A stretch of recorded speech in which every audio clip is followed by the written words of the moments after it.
সবচেয়ে বেশি দুষ্টামিগুলো কারা করছে? যারা অতীতে বাংলাদেশকে স্বীকার করে না।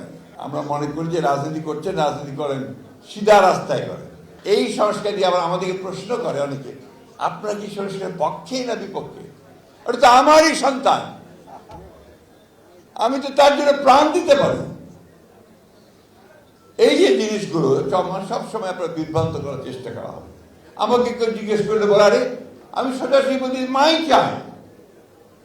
সুতরাং সংস্কার যেটুকু হয়েছে, যেখানে একমত হয়েছি সমস্ত রাজনৈতিক দলগুলো, অবশ্যই সেটা আমাদের আছে, তো না নাই। কিন্তু তোমরা কারসাজি করেছে, তোমরা কিছুটা বেইমানি করেছে। আমার বলতে কোনো দ্বিধা নেই। যেগুলো আমরা একমত হই নাই সেগুলো ঢুকিয়ে দিয়েছ। তারপরে আমরা কিন্তু মেনে নিয়েছি যে ঠিক আছে, দেশের বৃহত্তর স্বার্থে, জনগণের বৃহত্তর স্বার্থে আমাদের কাছে যেটা গ্রহণযোগ্য নয় সেটাও আমরা মেনে নিয়েছি। ঠিক আছে, পরে পার্লামেন্টে কি দেখা যাবে। আমি যে কথাটা বলতে চাই, আজকে একটা অর্কেস্ট্রেট একটা প্রচারণা, পরিকল্পিতভাবে একটা প্রচারণা হচ্ছে বিএনপির বিরুদ্ধে। কারণ বিএনপিতে এখন ওদের সবচেয়ে বড় শত্রু। কারণ নির্বাচন হলে বিএনপি ল্যান্ডস্লাইড ভিক্টরি পাবে কিনা? কে আসতে কেন? জোর নাই গলায়। তো